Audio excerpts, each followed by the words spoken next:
Bonjour mes amis. Mwen tourne matin pour me parler avec nous.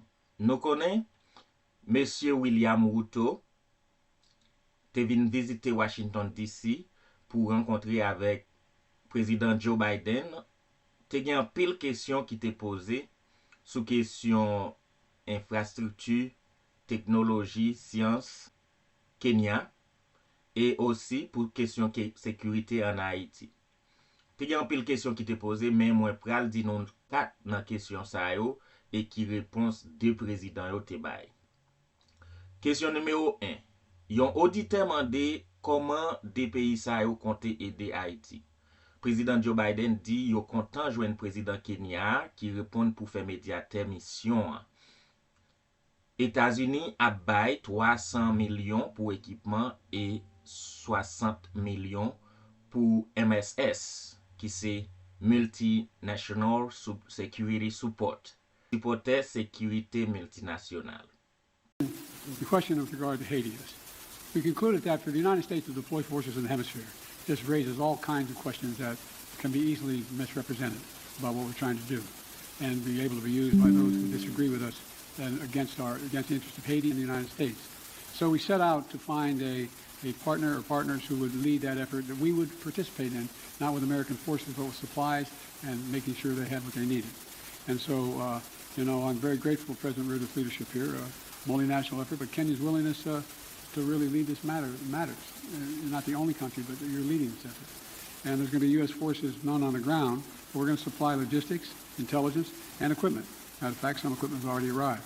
And Kenya is stepping up with police, and other countries plan to do as well. The United States is going to support the collective effort here. And of course, Kenya won't be going it alone. We're working with Congress to provide $300 million to MSS mission and an additional $60 million for equipment assistance. And we've received and are continuing to bring major contributions from other partners in as well. President Ruto and I agree that Haitian people deserve better, they deserve peace and security, and I thank him for taking on this responsibility, but we have his back and we're there all the way. I do have a question for you, President Ruto, but before I do,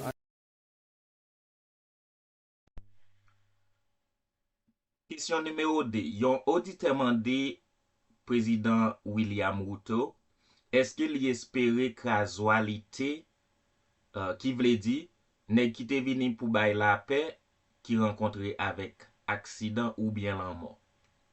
Président William Ruto répond que Kenya gen 40 années expérience nan mette l'ordre nan 47 pays différents. C'est-à-dire, c'est pas première fois y a bay coup de main, alors c'est pas un problème.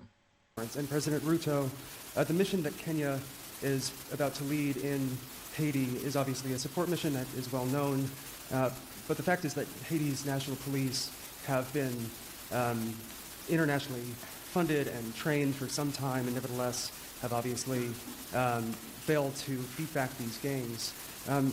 Will Kenyan forces in partnership with the MSS be out front in the fight against these gangs, or will they be a static force behind the HNP? And are you concerned about casualties among the Kenyan forces? Thank you very much. Kenya believes that the responsibility of peace and security anywhere in the world, including in Haiti, is the collective responsibility of all nations and all peoples who believe in freedom, self-determination, democracy, and justice. And it is the reason why Kenya took up this responsibility, because we have been participating in peacemaking, and we have been participating in peacekeeping over the last 40 years in 47 countries, including very difficult neighborhoods like what we're going to face in Haiti.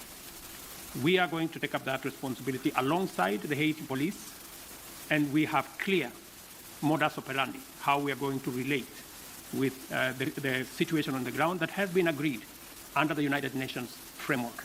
So we are looking forward to this deployment because we believe that the women and children in Haiti deserve peace like all other women and children and people around the world. You made my position on ICC. You guys never keep the deal, but that's okay. We've made our position clear on the ICC. We don't recognize the jurisdiction of ICC the way it's being exercised, and it's that simple. we don't think there's an equivalence between what Israel did and what Hamas did. Okay, next. Do I ask the next question as well? Question numéro 3. Yon oditè di, si gen problem Kenya avèk gen nan Somalia, Sudan et Kongo, pou ki sa Prezidan Ruto pral deplase resous Kenyen yo pou vini ede Ayiti? Prezidan US di, li pa vle moun di, se Ameriken ki ap fure piye yo kom diktate nan problem Ayiti. Prezidan William Ruto di, se li avèk pep Kenyen ki deside pou ede Ayiti. Li bay bilan ke yo te gen menm problem avèk Ayiti, men yo apen reouve 20 l'ékol e bati 15 lot. E yo gen yon bon plan pour Ayiti. Thank you, Mr. President. Thank you. One question, and this is on Haiti. President Biden, Kenya is rather doing the heavy lifting in a turbulent region, Somalia, South Sudan, the Democratic Republic of the Congo. Washington, as you have mentioned, has committed millions of dollars for the cause in Haiti. Isn't it ironic that while America is ending its forever wars in Afghanistan, the latest in 2021, under your leadership, when you withdrew troops from Kabul, and that you're committing Kenya to another foreign wars 12,000 kilometers away from Nairobi? I mean, why the discrepancy? Why the dichotomy? While you're ending your forever wars, overseas wars, yet you're committing Kenya to Haiti. Can you explain that? Very easily. There's a reason why Afghanistan has been known as the graveyard of empires. The likelihood of anybody uniting Afghanistan is highly, highly, highly unlikely, number one. Number two, there are ways to control ISIS other than occupying Afghanistan. It was an unnecessary need. Now, with regard to Haiti, Haiti is in an area of the Caribbean that is very volatile. There's a lot going on in this hemisphere, and we're in a situation where we want to do all we can without us looking like America once again is stepping over and deciding this is what must be done. Haitians are looking for help, as well as the folks in the Caribbean are looking for help. And so we checked out with a number of other countries. The one who stepped up was Haiti. We've committed to provide the wherewithal, the intelligence and equipment and the like to Haiti. And so it's a logical thing. And you have a first-rate capability, and you keep your word. That's an important dynamic. I agree with President Biden that Kenya's participation in Haiti is not so much about what happened in the past. It's about what we believe in, the peace and security of humanity. And we don't find that the U.S. is committing Kenya, because the U.S. cannot commit Kenya. I am the president of Kenya. It's me to make that decision. And it's the people of Kenya to commit their own troops, using their own structures. We've gone through the processes in Kenya. Parliament has approved. We have a clear mandate. We have a clear framework. And it is us, the people of Kenya, who made this decision in the interest of serving peace and stability as a responsible global citizen, and understanding that insecurity, instability anywhere is insecurity and instability everywhere. And by the way, you asked about, you implied that we weren't doing anything anywhere else. Well, we're kind of occupied around the world, but we're also engaged in Congo, in the neighborhood. And, we're going to continue to help alleviate human suffering there. The United States is the largest humanitarian donor, providing $375 million in humanitarian funding just this year, including support for more than 6 million displaced people from the DRC. So we are engaged in more than one place. Follow up to my president, Dr. Ruto. You said that Kenya is committed, and in your Carter speech in Atlanta, you said it's based on humanitarianism, helping Haiti out. But can you explain the geopolitical goal, 12,000 kilometers away from Nairobi, when schools in the counties of Baringo, West Pokot, and Turkana have not yet opened because of the banditry problem, yet you are committing our national police force to Haiti, and where is the priority? This being one of your major manifesto pillars, talking about security, and to the extent that even the Defense Cabinet Secretary talked about the deployment of, if need be, the Kenyan military or the special personnel to make sure that schools are open, children go to school in areas that are bandit-prone in Kenya. Why are you committing to Haiti when we have a problem back home? Is it an irony that you are putting the fire in the faraway neighbor's home when our own home is on fire? Thank you very much. I made a commitment to the people of Kenya to sort out insecurity in the North Rift. I have followed that with action.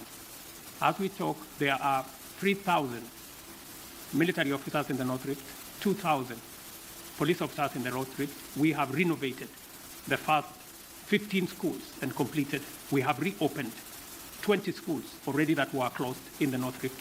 And That exercise is ongoing. We have made tremendous progress in making sure that we create security at home, but that does not take away our responsibility. Even as we were deploying troops and policemen in our own country, in North Rift, to sort out the banditry problem, we still deployed 1,000 troops to DRC Congo, because that is our neighborhood. We have 5,000 troops in Somalia, because equally that is our responsibility. And Haiti should not be an exception. That's why deploying 1,000 security men to Haiti speaks to the same belief and commitment to peace and security. Next question from April Ryan. Mwen souwete nou te remen ti video sa pou tout bel informasyon sa yo, epi nap klike like, epi nap subscribe pou nou ka jwen pi bon lot video toujou. Merci.